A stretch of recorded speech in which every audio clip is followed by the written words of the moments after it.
we bring to you the Dallas Cowboys owner and general manager, Jerry Jones. Good morning, sir. Hey, good morning, man. Good to be on with you. Now, I always think Dak gives a fascinating perspective, especially when he talks about himself. And Dak Prescott, he described his play thus far this season as, quote, average through 6 games. Do you think that is a fair way to describe Dak's play thus far? Well, I think Dak is very pragmatic. He's very realistic. And if you think about it, as hard as he works to take it from the classroom, the designs, the steps, and put that on the practice field and then take it to the game, you have to be. You can't gild the lily with your mirror. And I think Dak's one of the best at doing that that I've ever seen. And he's unabashed about evaluating himself. And that I think that's a recognition within his inner self that when he does do good, he can relish that. And so how do you argue with that? Because of what Dak, relative to what's in that mind and mental, that's a big part of what's made Dak Dak. You know, Jerry, in the past, this team has been its best whenever the pass protection's there and Dak is striking for big gains. What do you think this team is best at right now?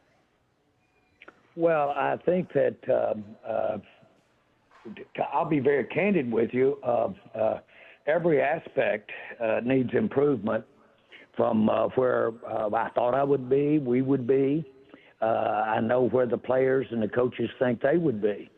And so that's not discouraging to me at all. As a matter of fact, I think it's a conscious thing to bear down. It's a conscious thing to pay attention to real detail, hand placement, how you do your steps. Now, when that pocket collapses, that alters Dak's steps. And one of the things he's done since he's been here, he's evolved from one level of passer to this level of passer, and boy, that's a quantum leap as opposed to when he left Mississippi State. And he's here. He's done what you'd hope all of them would do, and that's improve like that. Footwork is a major part of his work. And so when that protection breaks down, it screws up the footwork.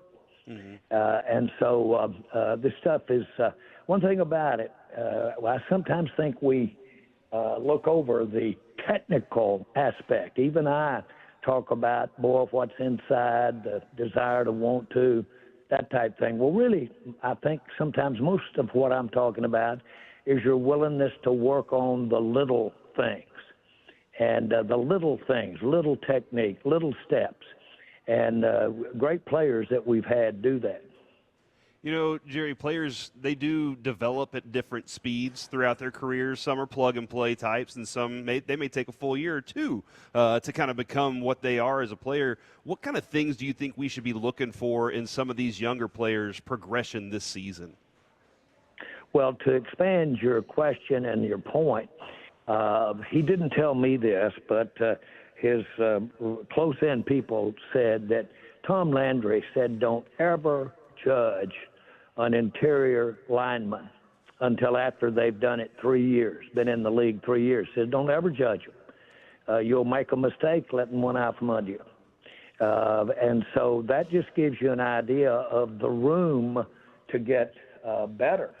And so you've got to be – now, the problem is while you're patient, then you are also, if you're trying to compete with those players, then you've got a developing player more so than you're competing with. I know that Nate Newton, who I think is one of the greatest offensive linemen that has played this game, he came in as a defensive lineman just as the great Mark Tuinei did. But when we got here, I know that Tex had told me and Nate had eaten his way out of a job. And he came in as a defensive lineman, so did Tuinei. Well, they were the cornerstones, if you will, or two of the main cornerstones of our success, winning 3 Super Bowls. And Nate, of course, evolved into a dynamic player in the line. So it's a fact. players get better. And it's a fact. Players can taper off after they've played many, many years. And so those things, when you hear them, we're playing with a lot of young players, or we're playing with guys that are at the end of their career. And when you hear about injuries, that's real stuff. All of this is very, very real. And all of this is very, very real when we look at routes and say they're not open. I know that you look at the main guy that's supposed to catch the ball. It could easily be the other guys that don't have the ball that didn't run their routes deep enough. I can't tell you in my life how many times I've seen a bad pass, too covered, or what have you, because the receiver cut his route 2 feet short. Instead of 9, he knows to run it 9.5. Well, that's the kind of detail we're talking about throughout both sides of the ball in special teams. It's a big difference in cutting that route at 9 or 9.5. Yeah, I was glad you brought the tapering off part, too, because you and Steven have both had the discussion with us on air about, running back slowing down typically around 30. Do y'all have any strong rules about other positions that you feel on your team? Well, that's not a strong rule. I know I've told you the story, but back we were looking at Emmitt Smith, and at his end of his career, we're saying, well, he's running out of bounds when he wouldn't have done that early. He's doing this when he didn't do that early. So Larry Lacewell, our scouting director, put together a tape and said, now, guys, I want everybody to come in here and look at the plays early or late or what have you. Didn't tell us which years we were looking at. Just let us look at them. And if you'd look at a play and say, well, now, see there, he wouldn't have run out of bounds like that. He'd have kept going for yards there. Or he ran out of bounds, and that's not good. Well, bottom line is this. He had mixed it all up, and so the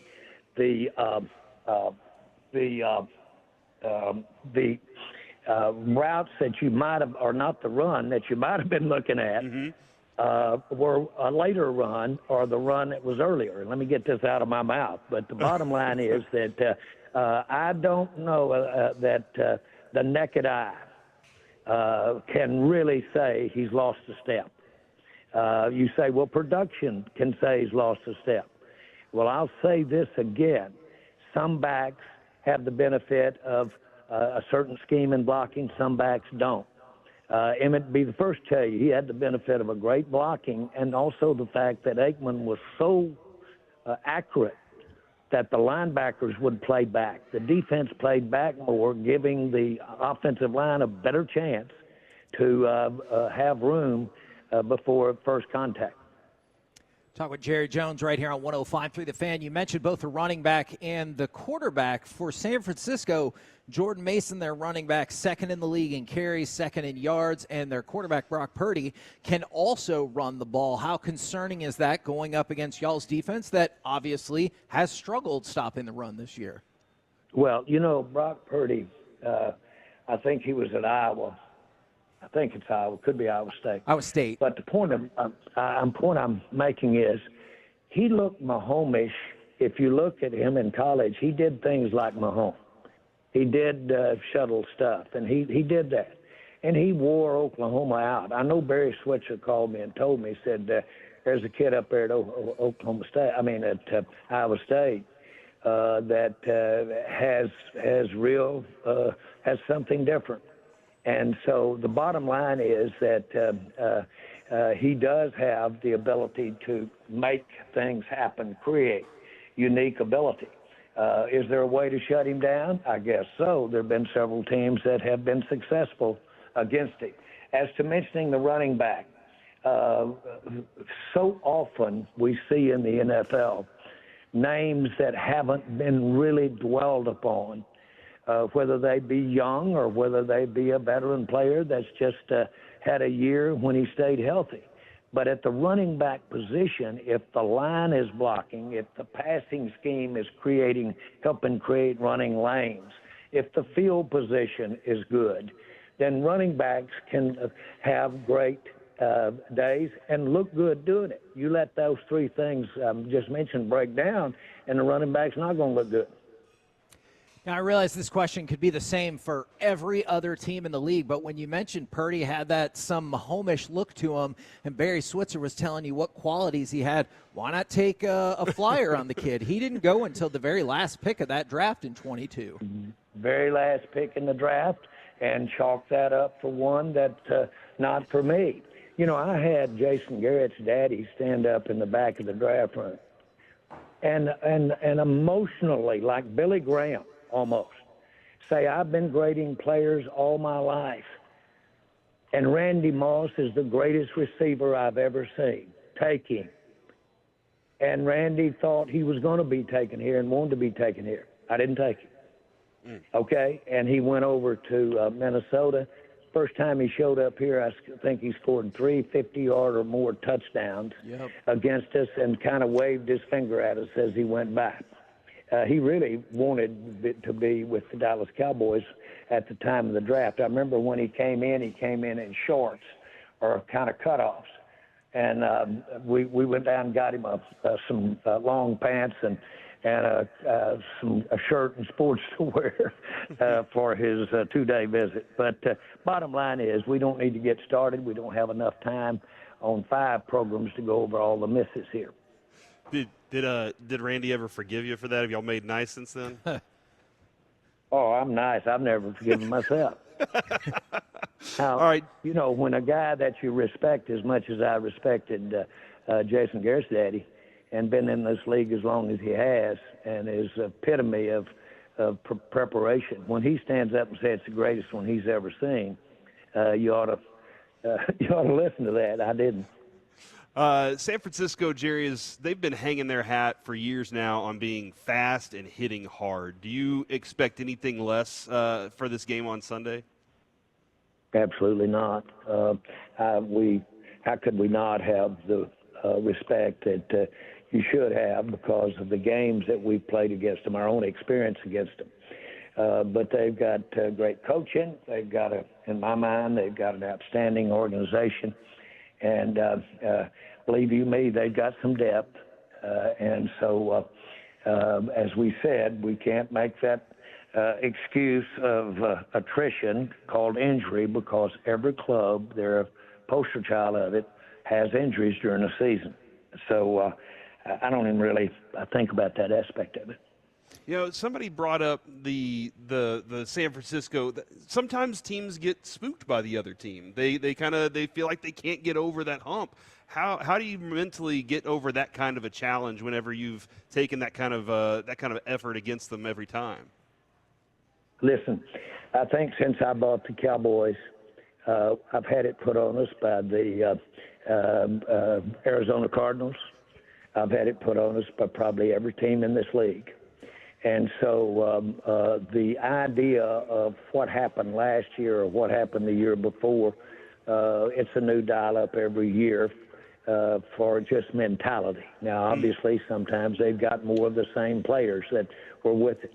But I've had any team that has that are capable of beating you.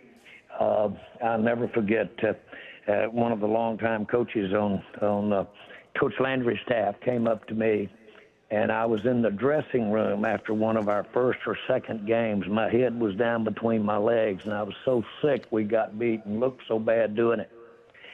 And he came up and tapped me on the shoulder and said, Jerry, and this 35 years ago, he said, Jerry, I got a feeling you're going to be doing this a long time. I'm going to tell you so you can lighten up right now. They pay their players too. Mm-hmm. They will kick your butt in the NFL. So, Jerry, recently you guys have been very good in night games, like your Sunday night football, your Monday night football. Is it just random, or is there any reason you guys have played well above 500 in these night games?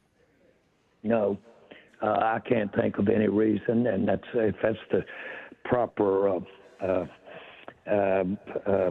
assessment of that is random, I'm all for it, and because there's no difference in terms of one gives you an edge.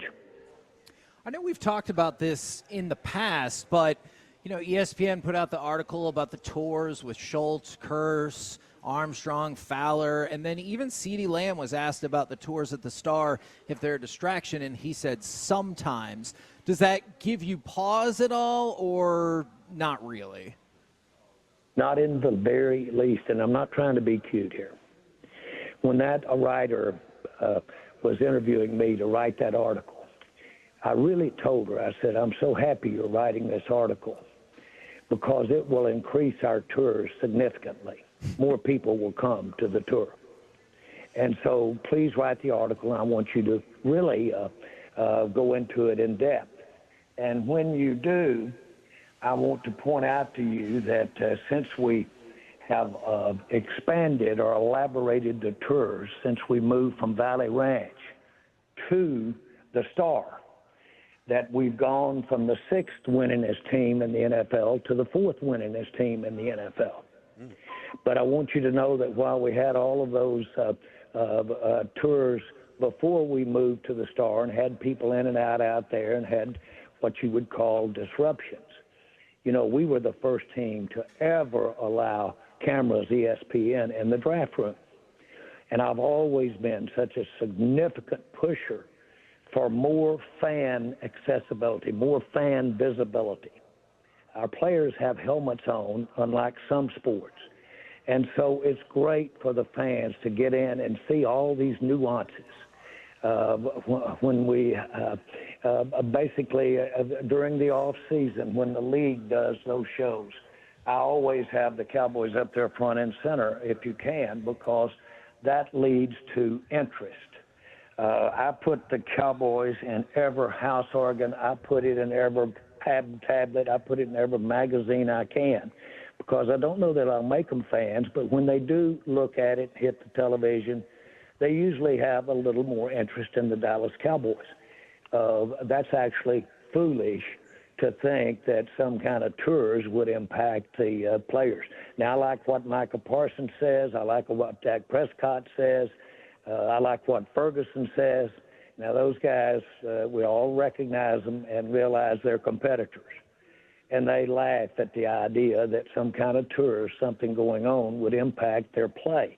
As a matter of fact, I feel like I know, because from the day I got here, I've wanted more people watching practice, more people around the functioning of the Cowboys. You've heard me say that when I played, when we would practice, we'd have 1,000 or 2,000 people within 15 feet of us on the grass knolls. And that made me excel. It was like my Super Bowl, and so I wanted to give every drill, everything I got. And when I got my butt whipped, I was ashamed, as much as wanting to be a good, better player. I was ashamed doing it in front of 1,000 or 2,000 people at practice. That's ridiculous to think that it impacts the playing of a player. When you were talking about the fan base, I have no doubt that you have added hundreds of thousands, if not millions, of Cowboys fans into the fold since you bought the team. I am curious, though, in the last 25 years, last 10, however you want to quantify it, do you feel like you've probably driven away any Cowboys fans at all and made them no longer a fan of this team? Nothing shows that. I have more people at the stadium we've ever had. I have more people watching the Cowboys than we've ever had. Frankly, we have more interest in the Cowboys than we've ever had. It's the opposite. The interest has gone up.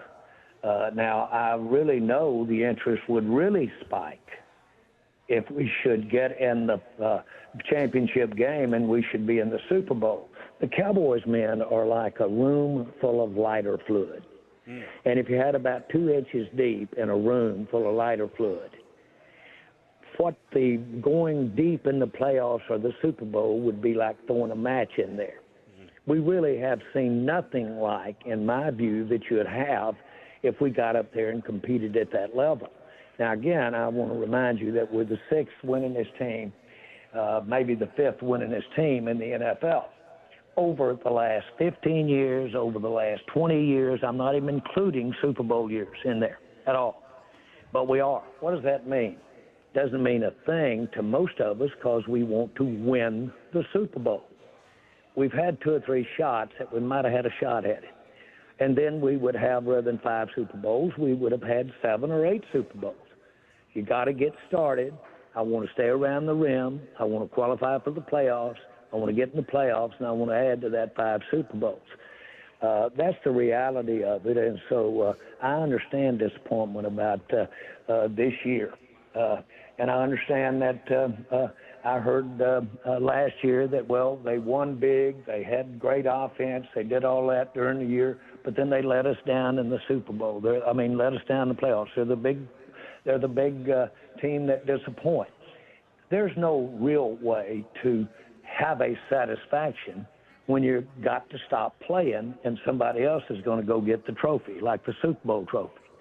But I want to do it, everything I do, and I will do whatever it takes, whatever it takes. One of the things I do, though, is because of my background, I know that if I spend $1 today, I won't have it next year, the next year, the next year. And that's why you see me criticized, because of sometimes we don't spend it now on a player because we got to save it for something we want to spend in the future. Jerry, you mentioned how the Cowboys have just grown so much, pretty much, by the attendance and everything from 1989 to today. Well, the World Series starts tonight, Yankees and Dodgers, and I know this could be like hours of an answer, but could you say there's one thing, because from 1989 to 2024, baseball has gone in the other direction. Is there something that you can point to that football did so great from 1989 to today versus what baseball has done from 1989 to today? Let me start. I'll be quick on the answer, though. Baseball is my favorite sport of all. I love to play baseball. I had to actually call on myself almost every day to go play football. It hurt me more than it did everybody else, I thought. I'm teasing. But the point is, baseball is my sport. I love baseball. And frankly, it was the St. Louis Cardinals that made me think that when I bought the Cowboys and only had about 20% of the money that it took to buy them, I thought I could do something like Anheuser-Busch had done with the Cardinals and find me something that I could attach to the Cowboys and go forward from 1989 and pay some of the losses of the Cowboys. And I said, that's how I'm going to get to play in the game and get to try to win a Super Bowl. And that really was my plan. So I actually used baseball. Now, I'd like to tell you I'd done big homework, and I haven't done big homework. My master's degree at the University of Arkansas is the role of marketing in modern-day football. That's what I wrote my thesis on. And so my point about all of this is that baseball has had a lot of they haven't been on free TV a lot nationwide, on free TV, real free TV. You'll never have a day when the NFL isn't on free TV for almost every part of it. So we want to stay very accessible, very accessible. I think that has a lot to do with it. Our game culminates in a time, the fourth quarter of the year, where it's TV friendly. You know, the biggest thing that makes the NFL as popular as it is in my mind, it's a soap opera every day, 365 days a year. So it's promoting interest in football when the teams aren't playing. Now, I'd like to take credit for that, but Dan Burke, the chairman of Cap Cities that bought ABC and just had bought ESPN, told me that almost 40 years ago. And I've tried to practice it. By the way, he said, don't always give them powder puff stuff, too. Make it controversial. So when it gets slow around here, I will stir it up. Well, we appreciate the time very much, good sir. We'll catch up again next week. Thanks, guys. Good talking to you.